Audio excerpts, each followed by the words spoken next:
Welcome back to my channel NCERT fully solve with शैली। तो आज हम करने जा रहे हैं क्लास 5th का ईवीएस का chapter number 13 a shelter so high. तो अगर आपको इसे सॉल्व करने से पहले मैं आपको बता दूं, आपका मैथ्स वगैरह भी पूरा सॉल्व्ड है। आप क्लास 5th की प्लेलिस्ट में जाके चेक कर सकते हो। सो उसके आंसर्स वगैरह सब कुछ सॉल्व है। अब आते हैं चैप्टर नंबर 13 है शेल्टर सो हाई, कि जो छत है वो बहुत ऊंची है। ठीक है। आई am Gaurav Jani and this is Loner my partner. मैं गौरव जानी हूँ और ये लोनर है मेरा पार्टनर, जो मेरा मोटरसाइकिल है। लेकिन लोनर जो है वो अकेला नहीं है, we are together all the time. तो हम हर वक्त साथ रहते हैं। I and my motorcycle wait for a chance to get away from the busy crowded and noise city of Mumbai. वो कहते हैं मैं और मेरा मोटरसाइकिल जो है, हम वेट करते हैं कि कब हमें चांस मिले और कब हम इतनी ये बिजी शोर वाले शहर मुंबई से निकल लें। इसलिए हमें अलग अलग पार्ट्स में कंट्री के घूमना अच्छा लगता है। चलो बात करता हूँ कुछ अमेजिंग जर्नी की, जो हमने इंडिया के हाईएस्ट रोड्स पे, मतलब बहुत ऊंची सड़कों पे करा है। Getting ready, this journey took about 2 months। इस जर्नी को तकरीबन 2 महीने लगे। मेरे को सब कुछ कैरी करना पड़ा मोटरसाइकिल पे। मुझे सब कुछ प्लान करना था। कलेक्ट की मैंने सारी चीज़ें जो मुझे ज़रूरत थी। मैंने एक छोटा सा टेंट पैक किया, स्लीपिंग बैग पैक किया, प्लास्टिक शीट पैक करी, गर्म कपड़े पैक करे एंड खाना पैक करा जो फ्रेश रहा कुछ दिनों के लिए। मैंने कैमरा भी लिया और एक्स्ट्रा कैंस भी लिए पेट्रोल के लिए। और फिर लोनर और मैंने मुंबई छोड़ दिया, passing through small villages and towns of Maharashtra. और फिर हम क्या क्या पास करते गए, हम विलेजेस और टाउन्स थे महाराष्ट्र के, गुजरात के, फिर राजस्थान के पीछे छोड़ते गए और हम आखिरकार पहुंच गए दिल्ली। हमें 3 दिन लगे 1400 किलोमीटर कवर अप करने के लिए, मुंबई से दिल्ली पहुंचने के लिए। मतलब उन्हें मुंबई से दिल्ली पहुंचने के लिए पूरे 3 दिन लगे। I was hoping to see something new and different in Delhi. मैंने सोचा कि मुझे कुछ तो अलग सा और नया सा दिखेगा दिल्ली में। लेकिन जो दिल्ली था वो बिल्कुल मुंबई की तरह ही था, जिससे मैं देख देख थक गया हूँ। वही सेम घर, सीमेंट के, ब्रिक्स के, ग्लास के और स्टील के। चलो मैं फिर भी आगे देख रहा था, बस लुकिंग फॉरवर्ड कि आगे देखते हैं मेरी जर्नी कैसे जाती है। मैं बहुत एक्साइटेड था that I would be able to see wooden houses, कि मुझे वुडन हाउसेज दिखने को मिलेंगे। हाउसेज विद स्लोपिंग, मतलब स्लोपिंग मीन्स जो नीचे की तरफ स्लैंटिंग रूफ होती है ना, छतें, टेढ़ी सी हट टाइप वैसी, और जो बर्फ़ से कवर अप हुई हूँ। मैंने क्योंकि ऐसी पिक्चर्स देखी हैं घरों की बुक्स में। मैंने कुछ और चीज़ें दिल्ली से ली और मैंने चल दिया। अब 2 दिन में हम मनाली पहुँच गए। It was so refreshing to be in mountains and breathe the clean air. तो बहुत ही रिफ्रेशिंग लग रहा था जब मैं पहाड़ों में पहुंचा और एकदम साफ हवा में सांस ले पा रहा था। लेकिन रियल जर्नी तो अब शुरू होनी थी। हमें बहुत मुश्किल सड़कों में और ट्रैवल करना था, जो कि जम्मू एंड कश्मीर की स्टेट में थी, सो दैट हम लद्दाख के लेह में पहुंच सकें। ठीक है। अब क्वेश्चन है, check in your map which states would one pass through while travelling from Mumbai to Kashmir. अब आप बताओ कौन सी स्टेट्स हैं जो हमें मुंबई से कश्मीर में जाने के लिए पास करनी पड़ेगी। So we will pass through places like Maharashtra, Gujarat, Rajasthan, Madhya Pradesh, Haryana, Punjab, Himachal Pradesh and Jammu and Kashmir. ठीक है। तो ये सारी स्टेट्स हैं जो हमें क्रॉस करना पड़ेगा। Gaurav Jani pass through several states while going from Mumbai to Delhi. अब गौरव जानी ने काफ़ी सेवरल स्टेट्स जो थी वो क्रॉस करी मुंबई से दिल्ली पहुंचने के लिए। कौन सी कैपिटल सिटीज़ थी इन स्टेट्स की? Was there any other big town on this way? तो क्या कोई बड़े टाउन्स भी थे वहाँ पे? ये ऊपर आंसर लिखा हुआ है इसका। सो गौरव जानी would have pass through Maharashtra, Mumbai, Gujarat, Mumbai Maharashtra का मुंबई में गया होगा, गुजरात के गांधीनगर में, राजस्थान के जयपुर में, हरियाणा के चंडीगढ़ में। So some of the big cities on his way would be Ahmedabad, Jaipur, Chandigarh etcetera. ठीक है। तो ये बड़ी बड़ी सिटीज़ रही होंगी जो उन्होंने क्रॉस करी होंगी। इज़ मनाली अ प्लेन और a hilly area, in which state is it? कि मनाली जो है वो प्लेन है या पहाड़ों का इलाका है, और कौन से उसमें है?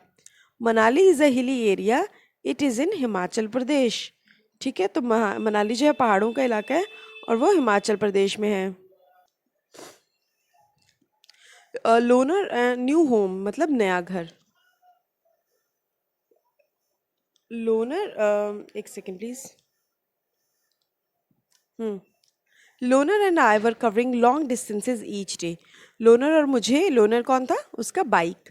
लोनर और मुझे पूरा दिन लग जाता था, बहुत बहुत लंबे डिस्टेंस कवर अप करने पड़ रहे थे हर रोज़।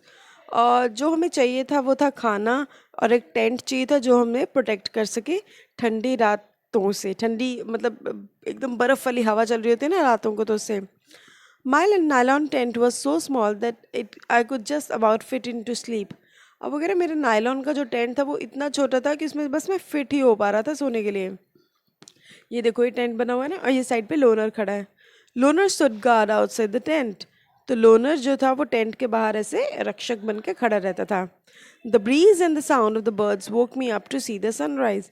अब जो ब्रीज, जो मतलब लिटिल विंड होती है ना, ठंडी सी प्यारी सी विंड होती है, हवा चल रही होती है वो, और जो साउंड ऑफ द बर्ड्स, और जो बर्ड्स की साउंड होती है, आवाज़ होती है चर्प करते हुए की, उन्होंने उनको उठाया, वो उठाते थे ताकि वो सूर्योदय को देख सके।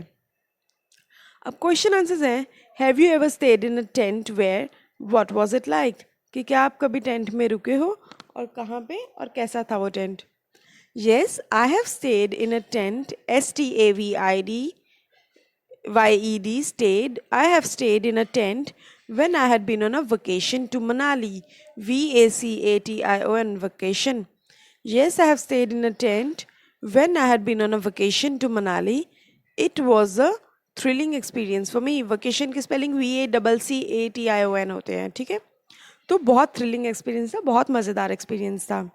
अब नेक्स्ट है, imagine that you were to stay alone in a small tent for 2 days and could take with you only 10 things. Make a list of those 10 things.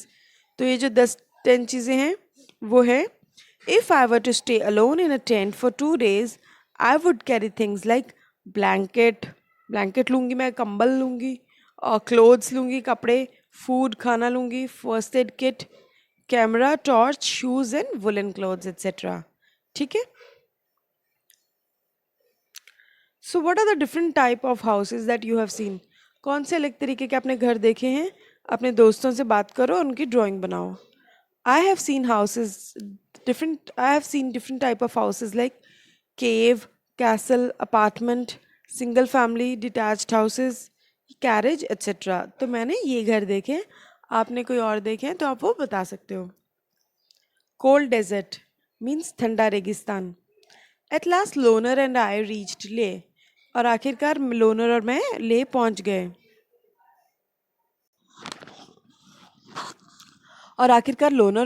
हम ले पहुंच गए। I am so sorry. हाँ, तो for the first time I saw such an area. तो पहली बार मैंने ऐसा एरिया देखा था जो सूखा भी था और इतना ऊंची भी था और बिल्कुल फ्लैट था, ठंडे रेगिस्तान को जिसको बोलते हैं cold desert. Ladakh gets very little rainfall. Ladakh में बहुत ही कम बारिश होती है। Here there are high snow capped mountains and a cold flat ground. यहाँ पे स्नो कैप्ड माउंटेन्स हैं और एकदम ठंडी और प्लेन सड़क है, प्लेन ग्राउंड है। इन ले में मैंने देखा कि मैं बिल्कुल अकेला हूँ। My self in a quite street with different white houses, कि वहाँ पे अलग तरीके के सफ़ेद घर हैं और बिल्कुल खाली सड़कें हैं, शांत बिल्कुल। एज आई रोड स्लोली, जैसे मैं धीरे धीरे आगे बढ़ता गया, मैंने देखा कि एक ग्रुप बच्चों का मुझे फॉलो कर रहा था और वो मुझे बुला रहे थे, जूल जूल, मतलब वेलकम वेलकम। और वो सब अमेज थे मेरे लोनर को देख के। हर एक जना चाहता था कि मैं उनके घर आऊँ। At home with Tashi. अब मैं ताशी के घर गया। So Tashi drag me to his home. Tashi ने मुझे खींच के अपने घर ले गया। वो बिल्डिंग थी 2 फ्लोर्स की, और जो वहाँ पे घर था वो पत्थरों का बना हुआ था, जो एक के ऊपर एक रखे हुए थे। और जो दीवारें थी वहाँ पे वो थिक लेयर ऑफ मड और लाइम से कोट कर रखी थी। जो घर था, it look like a shed from inside with a lot of hay. वो शेड की तरह लग रहा था, बहुत सारे हे के साथ, जो वहाँ पे स्टोर कर रखा था। हमने वुडन स्टेप्स लिए और हम फर्स्ट फ्लोर पे पहुँच गए। यहाँ पे this is where we stay, explain Tashi. तो ताशी ने कहा हम यहाँ रहते हैं। द ग्राउंड फ्लोर, जो ग्राउंड फ्लोर है वो एनिमल्स के लिए है, फॉर स्टोरिंग नेसेसरी थिंग्स। तो उसके बाद the ground floor is for animals and for storing necessary things. तो जो ग्राउंड फ्लोर है वो हमारा, एक सेकेंड, हाँ, तो जो ग्राउंड फ्लोर है वहाँ पे हमारे एनिमल्स रहते हैं और हम ज़रूरी चीज़ें वहाँ पे स्टोर करके रखते हैं। Sometimes when it gets too cold we also move down stage. तब जब बहुत ज़्यादा ठंड हो जाती है तो हम कई बार नीचे भी आ जाते हैं। मैंने नोटिस किया कि जो ग्राउंड फ्लोर है उसके कोई विंडोज़ नहीं है। थिक ट्री ट्रंक्स वो use to make the roof strong. तो जो ट्री के ट्रंक्स होते हैं, ट्री के जो ब्राउन वाला पार्ट होता है ना, वो यूज़ करे गए हैं रूफ को, छतों को मजबूत बनाने के लिए। So Tashi then took me to the roof of his house. Tashi मुझे अपने छत पे लेके गया अपने घर की। व्हाट अ व्यू, कितना सुंदर नज़ारा है। I could see the same flat roofs all around. तो जब मैंने घूम के देखा तो हर जगह मुझे ऐसे ही छतें दिख रही थी। On some red chillies were laid out to dry and on some there were orange pumpkins and golden yellow corn। तो कहीं पे तो लाल मिर्ची सूखने के लिए रखी हुई थी और कहीं पे जो संतरी रंग के कद्दू होते हैं वो, और कहीं पे मक्की रखी हुई थी। Some had stacks of paddy and on some cow dung cakes were laid out to dry। तो कहीं पे जैसे पाथियाँ वगैरह रखी होती है ना, वो चीज़ें भी सूखने के लिए रखी हुई थी। So this is the most important part of our house. ये सबसे ज़रूरी पार्ट है हमारे घर का। ताशी ने कहा कि गर्मियों में हम काफ़ी सारी फ्रूट्स और वेजिटेबल सुखा लेते हैं और उनको हम सर्दियों के लिए रखते हैं जब हमें फ्रेश फ्रूट्स और वेजिटेबल्स नहीं मिलते। जैसे मैं यहाँ पे खड़ा था ताशी के साथ, मैं देख सकता था कि जो हर एक पार्ट है घर का उसी हिसाब से बना हुआ है, स्पेशली बिल्ट किया है ताकि जो नीड्स हैं, लोगों की ज़रूरत है, वो उसको पूरा कर सके। I can understand how the thick walls, मैं समझ सकता हूँ कि किस तरह इतनी मोटी मोटी दीवारें, लकड़ी का जो फ्लोर है, मतलब ज़मीन है, और वुडन सीलिंग प्रोटेक्ट करती होगी उन्हें ठंड से। ठीक है, तो अब वो कह रहे हैं, क्वेश्चन पे आए हैं। During winters Tashi and his family live on the ground floor. Why would they be doing so? कि ताशी और उसकी फैमिली ग्राउंड फ्लोर पे क्यों रहते होंगे?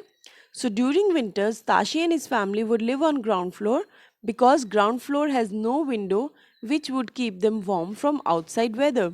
क्योंकि नीचे वाले की कोई विंडो नहीं थी ताकि बाहर से ठंड ना आ सके। So what is the roof of your house like? What all is the roof used for? My rooftop is flat in shape. We use the rooftop for drying clothes, drying food items during summer. We sometimes sleep on the roof. ठीक है? So people living on top of the world. Now was the time to climb higher. तो अब वक्त आ गया था कि मैं और ऊपर जाऊं। लोनर को बहुत मुश्किल हो रही थी, जिगजैगिंग ऐसे नैरो रस्तों पे, बिल्कुल रॉकी माउंटेन सड़कें थी। At many places there were no roads at all. कहीं पे तो बिल्कुल सड़क ही नहीं थी। I was moving towards the rocky plains of Changthang. और जो ये जगह थी ये 500 मीटर और ज़्यादा हाइट पे थी। So it is so high that it is difficult to breathe normally. ये इतना ऊंचा है कि यहाँ पे सांस लेना तक मुश्किल हो जाता है। मेरा सर दर्द हुआ और मुझे कमज़ोरी भी आई, और फिर मुझे धीरे धीरे ऐसी ब्रीदिंग करने की आदत पड़ गई। काफ़ी दिनों के लिए हम सोचते रहे कि इस एरिया में क्यों एक भी ह्यूमन बींग दिखता नहीं है। No petrol pumps, no mechanics, only clear blue sky and many beautiful lakes around. तो यहाँ पे कोई पेट्रोल पम्प, कोई मशीन, कुछ नहीं है, सिर्फ आसमान है और काफ़ी सुंदर से लेक्स हैं। बहुत सारे दिन और रातें बीतती गई। लोनर और मैं चलते रहे। सडनली एक मॉर्निंग, एक सुबह, मुझे इससे पहले कि ग्रासी लैंड दिखता, मैनी शेप एंड गोट्स वो गेजिंग देयर। तो वहाँ पे जो शीप और गोट्स थी, भेड़ बकरियाँ थी, वो ग्रेज कर रही थी, चर रही थी। Far in the distance I saw some tents, और इतने दूर में मुझे कुछ टेंट्स नज़र आए। I wondered who live there. मैंने सोचा यहाँ कौन रहता होगा और इतनी दूर यहाँ पे कौन क्या कर रहा होगा। So, question answers हैं, at what height is the place where you live? My city is 350 meters above sea level. So, why did Gaurav Jani say this place is so high that it is difficult to breathe normally? Because air usually becomes thinner to breathe when going to higher altitude. तो अगर हम ज़्यादा ऊपर चले जाते हैं तो वहाँ पे जो हवा होती है वो पतली हो जाती है, जिससे सांस लेने में दिक्कत आती है। ठीक है। Have you ever been to a hilly place where? क्या आप किसी पहाड़ी इलाके पे गए और कहाँ? Yes, I have been to hilly places of Himachal Pradesh. किस हाइट पे था? Did you have any difficulty in breathing there? Yes, breathing became difficult when I reached a height of 1650 meters. So, which is the highest place you have been to? The highest place that I have been to is Kelong Pass. तो कहाँ पे था? Kelong Pass में. The Changpa. There I met Namgyal and came to know about the Changpa, a tribe living on the mountains. और उसके बाद मैं नमग्याल को मिला और मुझे चंगपा के बारे में पता लगा, जो ट्राइब है माउंटेन्स के पास ही। चंगपा ट्राइब में ऑलमोस्ट 5000 लोग रहते हैं और the Changpas are always on the move with the goats and sheep. तो वो हमेशा उनके साथ चलते रहते हैं। उन्हीं से ही उन्हें दूध, मीट, स्किन ये सब मिलता है, जैसे स्किन टेंट्स के लिए, और वूल मिलती है कोट्स और स्वेटर्स के लिए। The goats are the only treasure. तो गोट्स जो है वही है उनकी असली खजाना है। If the family has more animals it is considered more rich and important. तो अगर फैमिली में ज़्यादा बकरियां वगैरह हैं तो वो ज़्यादा अमीर और इम्पोर्टेंस उनको दी जाएगी। इन्हीं से स्पेशल गोट्स से ही इन्हें वूल मिलती है, जो वर्ल्ड फेमस पश्मीना वूल बनती है जिससे। तो चांगपा जो है वो अपने गोट्स को ग्रेज करते हैं हायर और कोल्डर प्लेसेस के लिए, ताकि जो गोट्स हैं उनकी और ज़्यादा सॉफ्ट फर हो सके। This stay high up on these mountains in very difficult conditions. तो वो बहुत मुश्किल से इतनी ऊंची रहते हैं ताकि जो इनकी गोट्स हैं वो आराम से यहाँ रह सकें। This is the life and the livelihood. तो यही उनका रहना और रहन सहन है। मैं अपने साथ अपने बिलोंगिंग्स लेके जा रहा था मोटरसाइकिल पे, लेकिन Changpas carrying everything that they own of the houses and yaks. It take them only 2.5 hours to pack everything and move head. तो उन्हें सिर्फ 2.5 घंटे लगते हैं सब कुछ पैक करने में और चलने में। कुछ टाइम में भी नहीं, उन्हें वो अपने टेंट्स लेते हैं और चोजन प्लेस पे लगा देते हैं। लगेज जो अपना अनपैक करते हैं और उनके घर जो है वो तैयार हो जाते हैं। You are most welcome into a home. तो आपका स्वागत है बहुत बहुत, नामग्याल ने कहा। और जैसे ही वो अपने बिग कोन शेप टेंट में लेके गया, उसने अपने टेंट का नाम रेबो रखा था। Yak hair is woven to make stripes which are stitch together. तो याक हेयर जो है वो वोव करते हैं स्ट्रिप्स बनाने के लिए, उनको एक दूसरे के साथ स्टिच करते हैं। यहाँ पे these are strong and warm and protect them from the icy strong winds. तो उन्हें ठंडी हवाओं से बचाते हैं। मैंने देखा जो स्ट्रिप्स थी वो बिल्कुल टाइटली टाइड थी 9-6 के साथ। तो ग्राउंड जो है वो 2 फीट नीचे गहरा डग करते हैं, वहाँ पे टेंट फिर लगाते हैं। मतलब जो उनका हायर पार्ट होता है वहाँ पे टेंट लगा देते हैं। ठीक है, अब ये पश्मीने के बारे में कुछ बताया है। और वो कह रहे हैं जैसे ही हम टेंट में गए हमने रियलाइज़ किया कि मैं हार्डली मैं मतलब उस पर आराम से सीधा खड़ा हो सकता हूँ। वो मेरी टेंट की तरह नहीं था। मैंने ये भी देखा कि जो रेबो था उसका बहुत बड़ा कमरा था, जैसे मेरा मुंबई में फ्लैट है। It was held up by 2 wooden poles in the middle. उसके बीच में 2 लकड़ी के पोल्स भी थे। There was an opening to let out the smoke from the chulha. वहाँ पे एक जगह खुली हुई थी ताकि चूल्हे में से जो धुआं निकलता है वो बाहर को निकले। नमग्याल ने कहा कि ये टेंट का जो डिज़ाइन है ये हज़ारों साल पुराना है और ये टेंट हमें चंगपा के बहुत ज़्यादा ठंड से बचाता है। अब कितनी ठंड होती होगी यहाँ पे। और इन सर्दियों में तो टेम्परेचर जो है बहुत ज़ीरो से भी काफ़ी डिग्रीज नीचे चला जाता है, और जो हवा है वो 70 किलोमीटर 1 घंटे के हिसाब से चलती है। इमेजिन करो अगर आप बस पे हो और जो स्पीड पे हो, how far from your house would you reach in 1 hour? तो आप अपने घर से कितनी दूर कितनी देर में पहुँच जाओगे? सो रेबो के पास ही यहाँ पे एक प्लेस थी जहाँ पे शीप और गोट्स को रखते थे। तो चंगपास उसको लेखा बोलते थे। अब जो लेखा की वॉल है वो स्टोन्स के साथ बनी हुई है। हर एक फैमिली जो है वो स्पेशल मार्क लगाती है इन एनिमल्स पे ताकि वो पहचान कर सकें। और वुमेन और जो छोटी लड़कियां हैं वो काउंट करती हैं और लेखा में से इन जानवरों को निकालती हैं। अब चंगपास के जो एनिमल्स हैं वो बहुत इंपॉर्टेंट पार्ट है उनके। क्या आपके भी एनिमल्स इंपॉर्टेंट हैं आपके लिए, लाइफ में है part? For example as a pet और as helpers in farming. So yes, dog is an important part of my life. तो डॉग है मेरी इम्पॉर्टेंट पार्ट में जो लाइफ में। सो वो कह रहे हैं list 5 ways in which different animals are a part of your life.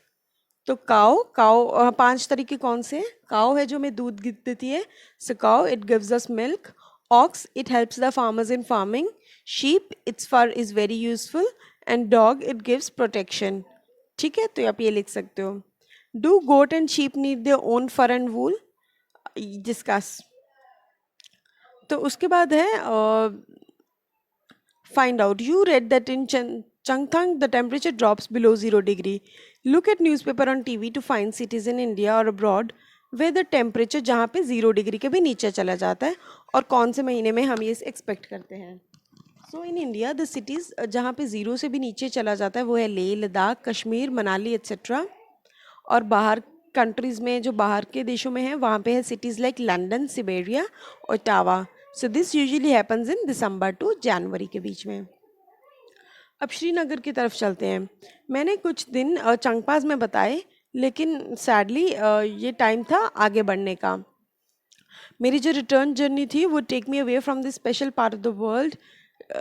तो मेरी वापसी की जर्नी शुरू होने वाली थी, तो मैं अपने साथ बहुत सारी मेमोरीज लेके जा रहा था, जो कि बिल्कुल अलग, ये टाउन सब कुछ अलग था दुनिया से। This time I took a different route from Leh. तो इस बार मैंने अलग रूट ले लिया ले से। मैं श्रीनगर से श्रीनगर जा रहा था कारगिल के थ्रू। मैंने बहुत सारी अमेजिंग बिल्डिंग्स देखी और अलग तरह के घर देखे। मैं श्रीनगर कुछ दिनों के लिए रहा और वहाँ पे बहुत अलग अलग तरीके के सुंदर घर थे। उन्होंने मेरा दिल ही छीन लिया वहाँ से। सम हाउसेज और मतलब दिल छीन लिया, मतलब मेरे दिल को मोह गए वो, इतने प्यारे घर थे वहाँ पे। कुछ घर माउंटेन्स पहाड़ों पे थे और कुछ पानी पे थे। मैंने काफ़ी सारी पिक्चर्स भी ली थी, तो ये देखो, आप पिक्चर्स देख सकते हो। ठीक है, जब मैंने अपनी जर्नी शुरू की मैंने सोचा नहीं था कि एक स्टेट में मुझे इतने अलग अलग तरह के घर और लाइफस्टाइल दिखेंगे। मेरा बहुत ही सुंदर एक्सपीरियंस रहा है इन पहाड़ों का लेह में। और जो लोग पानी पे रहते हैं श्रीनगर में, मैंने देखा कि कैसे दोनों तरीके के घर इस एरियाज़ में बने थे ताकि क्लाइमेट के हिसाब से सूट करे उन्हें। तो अब आती है return journey. Again it was time to move on. अब वक्त आ गया था वापस चलने के लिए। इन जम्मू में आई सॉ हाउसेस, मैंने घर देखे जैसे मुंबई में होते हैं। The same cement, brick, steel, glass के। ये हाउसेस बहुत मजबूत होते हैं, but they are not as special as the houses I was lucky to see in Leh and Srinagar. But ये घर उतने स्पेशल नहीं थे जितने ले और श्रीनगर में जो मैंने देखे थे वो थे। बहुत लंबी जर्नी के बाद लोनर और मैं वापस मुंबई पहुंचने वाले थे, और मेरा जो दिल था वो बहुत हैवी फील कर रहा था, मेरा मन बिल्कुल नहीं था। मैंने फील किया कि जो मेरा मोटरसाइकिल था वो वापस आना ही नहीं चाहता था। मैं खुश था दैट आई लर्न, और मैंने एक्सपीरियंस किया बहुत नई नई चीज़ें। तो मैं बहुत सारी मेमोरीज भी लेके आया अपने साथ कैमरा में। एंड ऑफ कोर्स ये ख़त्म नहीं हुआ था, ये एंड नहीं था। अगली बार जब मैं और लोनर बोर हो जाएंगे इस सिटी से, तो हम एक नई जर्नी के लिए दोबारा चल पड़ेंगे। ठीक है, अब क्वेश्चन आंसर्स आते हैं। Tell the houses in different parts of Jammu and Kashmir are made to suit the climate and need of the purpose there. Are there different type of houses in the place where you live? If yes, think about the reasons. वो कहते हैं क्या आपके घर में भी, आपके जगह पे भी स्पेशल घर बनते हैं जो आपकी ज़रूरतों के हिसाब से बने होते हैं? तो उनके रीजंस बताओ। So yes, there are different type of houses depending upon budget. People have built their buildings. Very rich people have bungalows, middle class people own apartment and poor people have huts. ठीक है, तो यहाँ पे भी अलग तरीके के हिसाब से, ज़रूरतों के हिसाब से घर बनते हैं। जो जिनके पास बहुत सारा पैसा होता है, बहुत अमीर होते हैं, वो प्रॉपर बंगलोज खरीदते हैं। जो मिडिल क्लास होते हैं वो प्रॉपर एक अपार्टमेंट लेते हैं, और जो गरीब होते हैं वो हट्स में रहते हैं।